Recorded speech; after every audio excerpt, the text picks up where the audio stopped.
Welcome everybody to the first UK CCSRC webinar 2022. As I'm sure many of you know, we're getting back to hopefully physical meetings as well, but having worked out what you can do with webinars over the past couple of years, we can see a lot of advantages in carrying on with the webinar series. And one of the things it allows us to do is to get people from all over the world to talk to us. I don't know where all of our speakers, both of our speakers are, I know where one of them is. It's a long way away. So very, very useful to do that because we can hear about some really important developments, because although it's nice to think that the UK is very important when it comes to carbon capture and storage, and in some ways we're leading, in other ways the UK is a very small country, and we've got 2% or thereabouts, maybe falling now, of the world's CO2 emissions. And so clearly, we can provide an example, but we can't really cut emissions. However, the two countries that we're hearing about today can make quite a lot of difference just in their own right. I think probably represent more than a third of the world's CO2 emissions directly. So it really does matter that large economies like China and the USA make progress on CCS as well. Now, I said the UK can set an example, and we can. We do need to get our own carbon capture and storage going successfully. But one of the things that UK is very well known for is education. And I really couldn't go on with this event without saying that I'm really very, very proud that both of our speakers have been PhD students and part of the UK CCS Research Centre.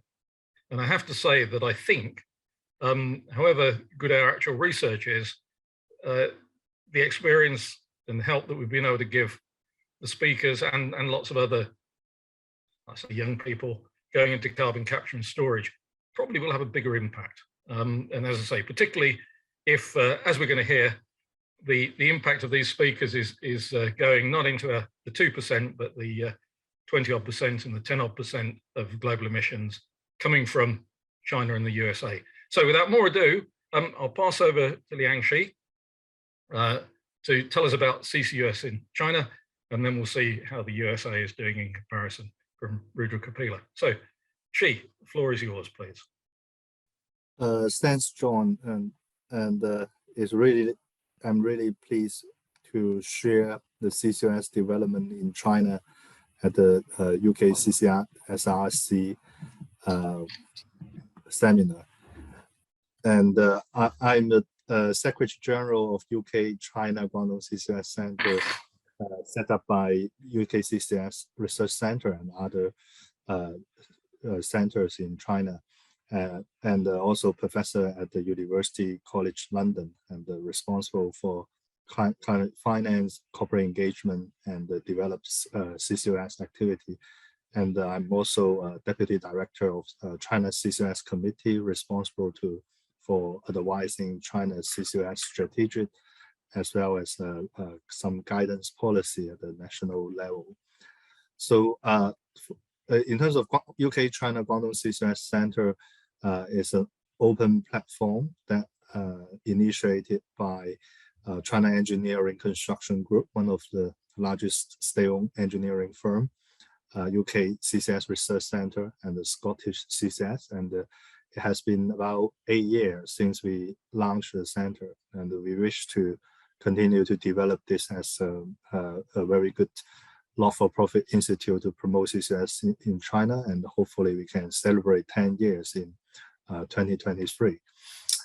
And my talk will cover 3 parts. The first part will talk about CCUS development progress, and the second part will try to estimate and forecast the CCUS development in the future, and also what will be the benefit for China by deploying CCUS.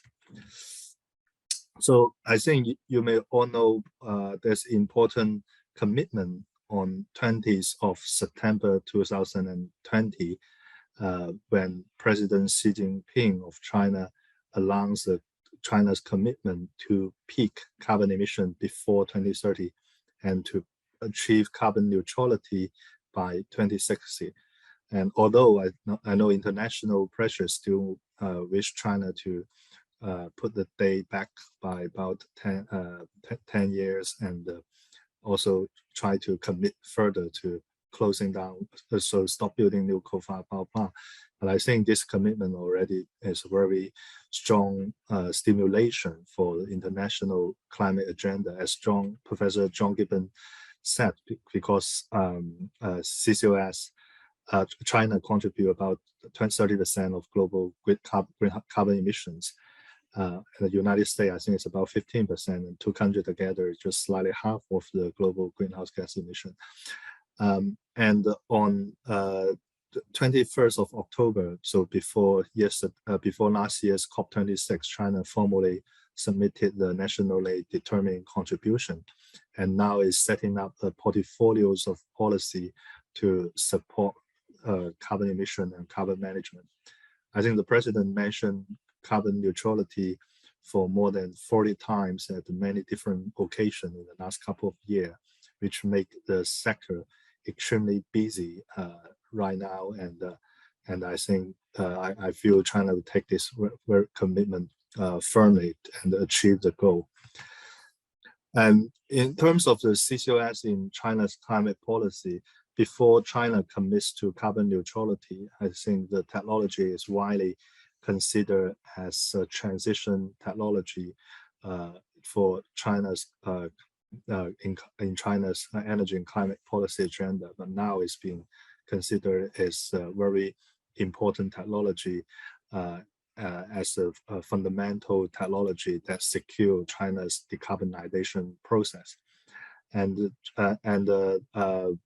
Ministry of Science Technologies Research Institute also launched the latest CCUS roadmap, which CCUS in China is recognized as the only technology for low carbon utilization, the primary technology to keep power system flexible while carbon neutrality, which is quite important right now because last year there was a very substantial power outage in the country. And also widely applicable decarbonization technology for industry, and also for China's carbon neutrality strategy, because it has a potential to coupling with biomass and air capture, so it becomes also very important options for negative carbon emission achievement. And with funding from OGCI and management from PetroChina, CNPC, we did some study to look at China's existing national and provincial level CCUS policy. And it seems like almost every province in China has provided certain support for CCUS. However, in the past, most policy support are not concrete enough, that it doesn't have adequate financial incentive or other forms of a solid incentive to make CCUS happen. This will change in the next couple of years, and I believe many provinces will have very high degree of incentive to support the demonstration of CCUS projects. And this map shows how CCUS project was being piloted around the countries, and every year is around 3 million tons of CO2 being captured. I think about 2 million tons of CO2 being stored. From our statistic, there are 21 CCUS projects in operation. Some other statistic also taking into account some smaller utilization project and some chemical plant CO2, high concentration CO2 capture. So it could be like 30 to 40 operational CCUS project at a pilot scale in China, distributed over 19 provinces. And most of the projects are in the power and oil sector. So very few projects tackling CO2 emission from cement and the steel. So I think this is an important area to work on. And we are also working on industry CCUS, one project funded by Climate Works, and is going to conclude very soon to finalize a few CCUS cluster. And another project ongoing, we look at doing the feasibility study for CO2 capture at a steel plant. And recently, since the president's interest of carbon neutrality and also visited CCUS projects in Shandong owned by Sinopec. So Sinopec launched a 1 million ton CO2 storage project, and it launched only last July, but already started operation this month. So they separate CO2 from high concentration sources at the petrochemical plant. As you may know, the separation from hydrogen production process is quite, the cost is not very high.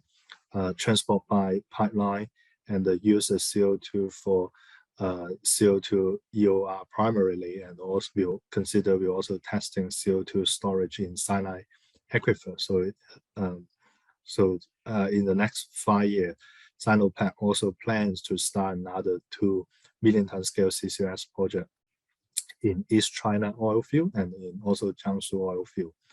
And apart from Sinopec, another major onshore oil company, PetroChina, and also have a plan to develop million tons CCUS project at 3 different locations. So for Guangdong CCUS activity, because Guangdong province is very much looks like the UK, have to use offshore storage. So first we developed a testing platform which is still operating with post-combustion capture with aiming technology from an ultra supercritical power plant in Haiphong, and also tested a membrane technology, and now is considering physical absorption, and also testing algae CO2 conversion into algae, and consider other utilization technologies. And very big progress is made by China National Offshore Oil Corporation, which launched the first offshore CO2 storage projects in July 2021.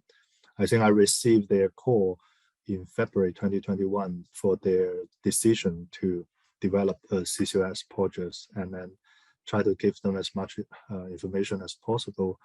And then they have very large engineering team to do a lot of works, and formally launched the project just within 4 or 5 months after the decision is made. So the steel firms in China, once they committed, they could do it really fast.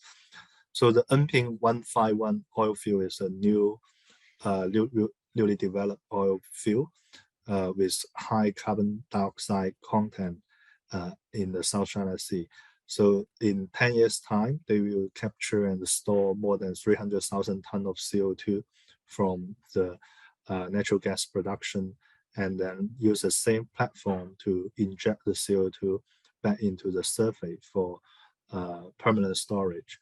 And the current storage depth for the reservoir is about 800 meters, but they will also use a few backup reservoir in case we have some debate on whether the reservoir is a good option. But we believe it's okay, but there will still be some risk. So they also have some reserve reservoir. So the 300,000 ton CO2 capture is not separate evenly, because it have to link with the oil production schedule. So the peak CO2 capture will be 138,000 ton. So the capacity will be 138,000 ton, but some year will be much lower, and certain year will be higher. So that will make up 300,000 ton in about 10 years time, based on our current estimate. So apart from the Haiphong carbon capture projects, which is we have 10,000 ton per year testing rig there, we hope to develop more ultimately a net zero carbon emission coal-fired power plant. And tomorrow we will have a meeting again with Mawan Power Plant. One is on the plan to develop a 500,000 ton CO2 capture, and also develop a carbon capture testing center. So Haiphong Power Plant has a good location within 2 hours from Shenzhen city, and this power plant is located in the central of Shenzhen city, and the per square feet house price very close to London. So we estimated the land value for building the 500,000 ton capture plant is about twice of the capital investment cost. But we believe it's a very good location for a researcher because people will be keen to work in the central of Shenzhen. And the diagram on the right bottom of the slide, it shows how the plant will be refurbished because all 600 megawatt coal-fired power plant will be turned down and will be converted into three 660 megawatt ultra supercritical coal-fired power plant with many new technology and can achieve about 600 grams per kilowatt hour even without CCUS being deployed. And then this looks like a piece of art or an art center. So perhaps they pay the architects much more than pay us for CCUS feasibility study. So that makes it really nice. And in terms of future CCUS deployment trajectory,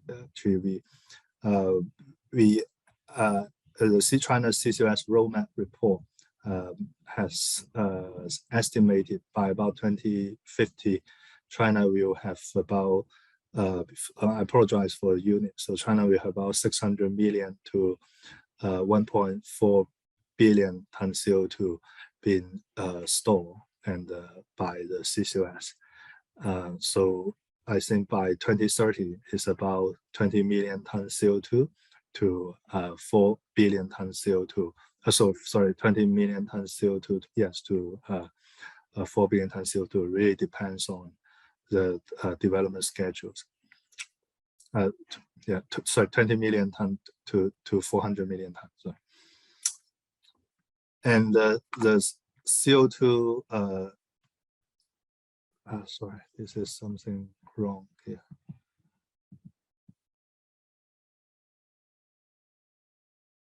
So the CO2 storage cluster based on the prediction of Ministry of Science Technology, including Erdos Basin, which is very favorable for CO2 storage and also have some EOR potential. Zhongguo Basin in Xinjiang province, which has a huge CO2 storage potential. Songliao Basin in northeast China, with many depleted oil and gas field. Bohai Bay Basin also with a huge potential, and Sichuan Basin, as well as where Guangdong is located in the Pearl River Mouth basins.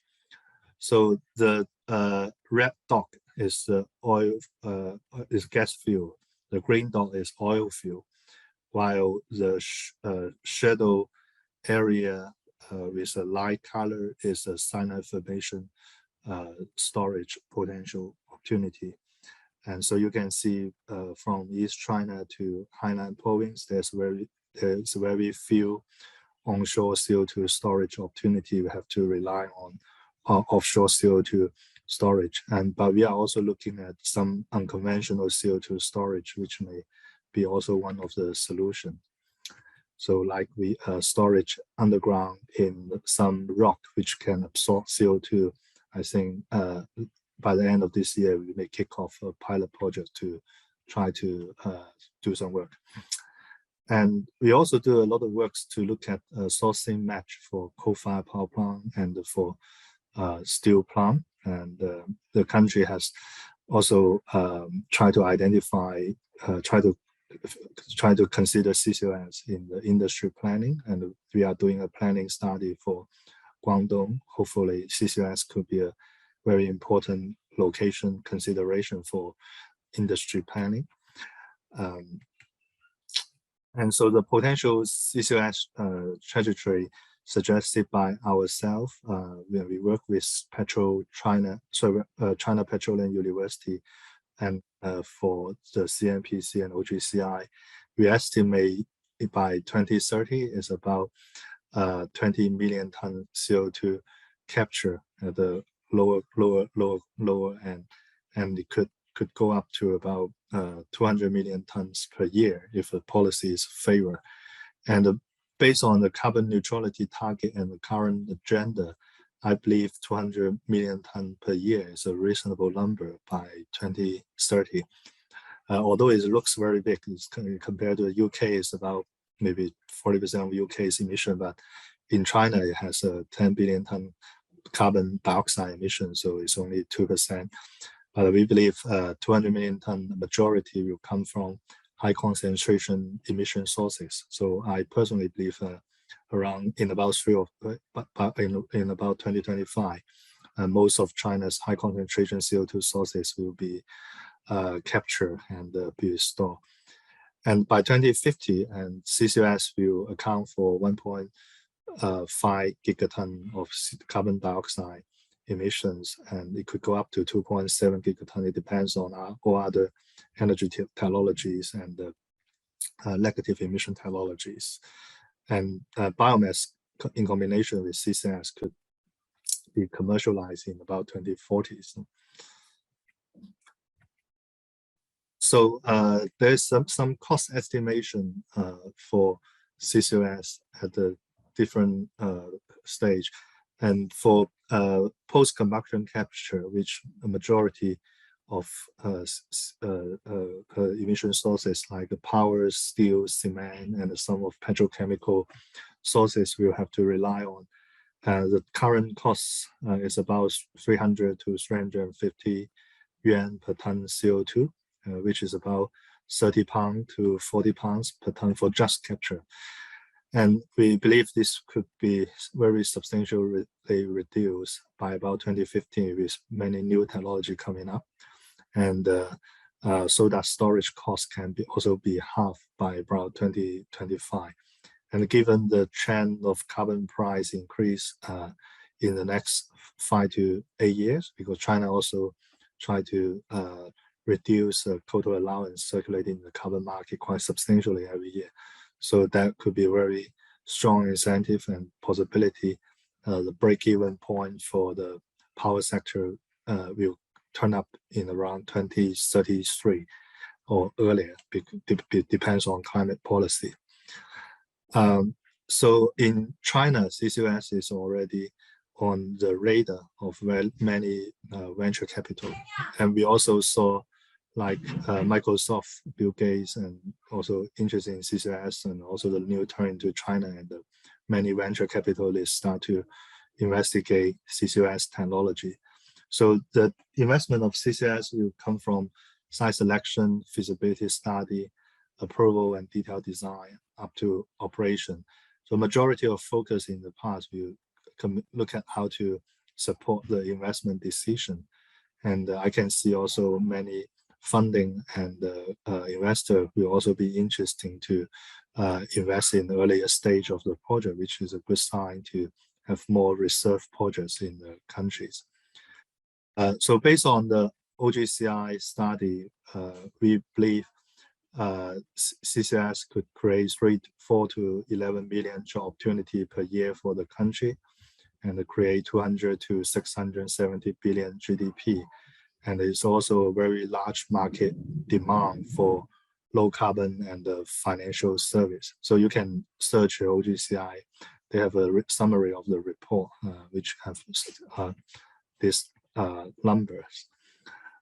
So this is a very quick overview about CCUS in China. And if you have any questions, feel free to email me. So this email or the UCL email is fine.